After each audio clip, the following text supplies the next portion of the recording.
Tonight on CTV, we investigate the noose found in Newsom Hall and what President Tony Frank had to say about it. Then we have your inside look at Comic-Con and highlights from the Rams' first football game in the new stadium. Good evening.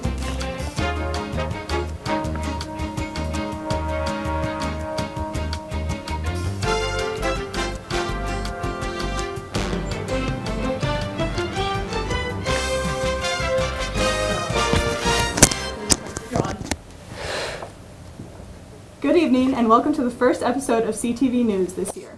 I'm Nicole Parra. And I'm Stuart Smith. Here is the latest in the world of news. Eliza Thomas, a resident assistant in Newsom Hall, woke up from a nap in his room to find a noose constructed of crepe paper at the end of his hall. Thomas is the only black or African-American resident on his floor. Thomas was the target of what can be considered a bias-motivated incident.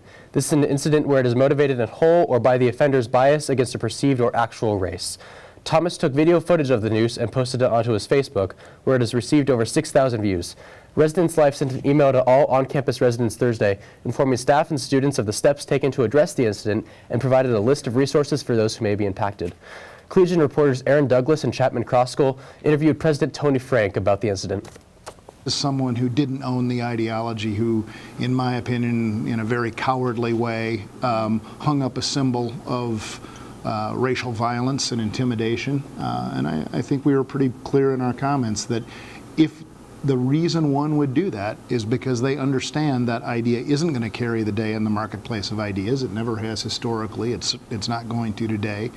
And the only purpose one can be having is trying to intimidate others, to frighten them, to divide, to keep us from standing together and speaking out. And that won't work at Colorado State. We will all stand together against ideas like this and make sure that people who would feel threatened by cowardly acts like that know that everyone stands with them. CSU police conducted a preliminary investigation of the incident, but have since suspended further efforts. CSU PD did not find evidence to identify a suspect or provide leads that supported the continued investigation.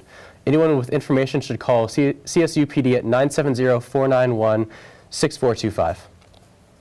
The halls are almost completely full this year as Colorado State University welcomes a new class of freshmen, which is the largest in the school's history. The administration, however, says this level of capacity is not unusual. There are approximately 8,000 students living in the residence halls and apartments. According to Tony Miyamoto, Director of Communications for Residence Life, the number of students living on campus is right where they want it to be. The difference this year is the greater number of non-freshman students living on campus. The university considers this trend a success, since it has been trying to attract upperclassmen to live on campus for years. According to Miyamoto, the recently finished and university-owned Aggie Village apartment complex has been proven popular with returning students, and there is currently a wait list for any room in the complex. Classes have just begun, freshmen are all moved in, and exams are already around the corner. Let's see how that first week went. I thought it was way easier, I guess. I knew it was going to be easy, but it was just way easier to meet new people. Definitely there's like a lot to do in classes, I guess, like having assignments all the time. I'm not used to, because in high school, like especially senior year of high school, was super easy and we didn't have as much as a homework load as I do now. I thought it was going to be a lot harder to like find classes, but it was pretty easy. Being at a really small school, you know everyone knows everything about you, whereas here, you know, I probably won't ever see some of the people I saw today ever again. I'm really excited to go more into the school year and get really hands-on work.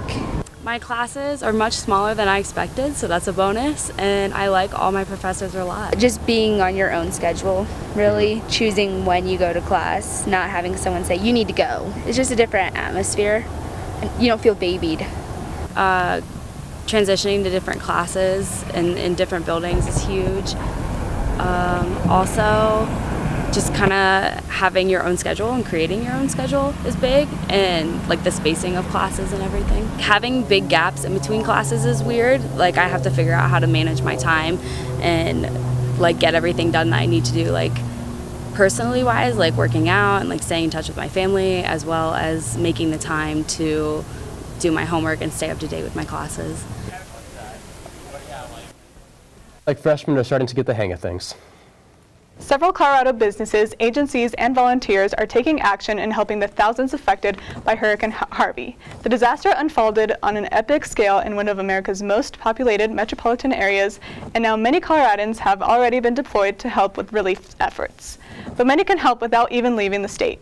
Miller Coors, which said it has deep roots in Texas, has been shipping drinking water to the area. More than 20 firefighters from multiple Colorado fire departments are already in Texas helping with the humanitarian effort, and the local Red Cross officials are sending over 40 personnel to help with relief efforts as well. If you are interested in volunteering, please visit www.redcross.org. A new one-credit course offered at Colorado State University will aim to teach students to be green renters. Green Renters, or GES 280, will be instructed by Dr. Anne-Marie Merlin, who previously taught several classes in the honors program. Merlin said it is necessary to start educating renters about efficiency if the city of Fort Collins is going to reach the goals set forth in the city's climate action plan. This includes becoming carbon neutral by 2050. The course will be offered through the School of Global Environmental Sustainability and open to anyone interested. The Green Renters course will take place every Wednesday from 5 p.m. to 7 p.m. and runs from September 11th through November 10th.